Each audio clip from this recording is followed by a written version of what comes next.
मेरा नाम बबली है। आज मैं आपके सामने एक कहानी पेश करने जा रही हूँ और मेरी उस कहानी का नाम है समस्या का समाधान। किसी शहर में एक व्यक्ति था। वह हमेशा दुखी रहा करता था क्योंकि उसकी समस्याएं कभी खत्म नहीं होती थी।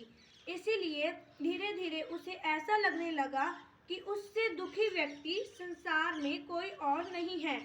उसकी बातें तक कोई सुनना नहीं चाहता था क्योंकि हमेशा वह नकारात्मक बातें ही किया करता था। इस बात से तो वह और परेशान हो जाता कि उसकी बात कोई सुनने वाला नहीं है।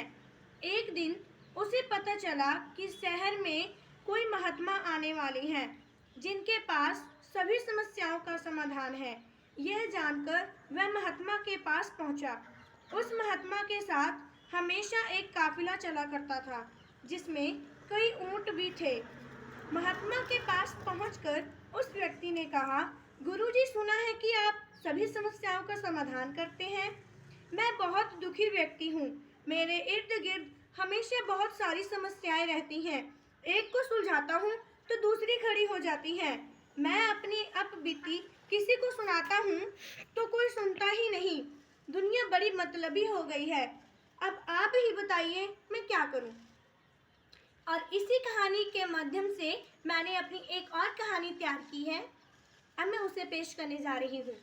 एक गांव में एक व्यक्ति रहता था। वह बहुत ही दुखी रहता था। उसकी समस्या कभी खत्म नहीं होती थी। उसे ऐसा लगने लगा कि उससे ज़्यादा दुखी व्यक्ति और कोई नहीं है। उसकी बातें कोई सुनना नहीं चाहता था क्योंकि वह हमेशा उल्टी पुल्टी बातें ही किया करता था।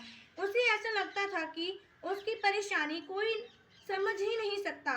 एक दिन वह जंगल के रास्ते कहीं जा रहा था तो रास्ते पर उसे एक महात्मा मिले जिनके साथ भैंसों का काफिला चला करता था।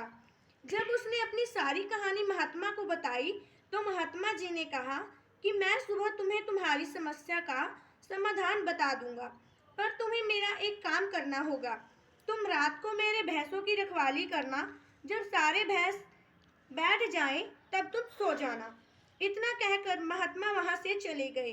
रात को वह व्यक्ति उनकी भैंसों को बैठाने की कोशिश करता रहा, पर जब भी उससे एक भैंस बैठता तो दूसरा खड़ा हो जाता।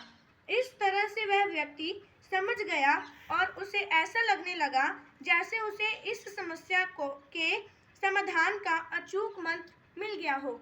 धन्यवाद।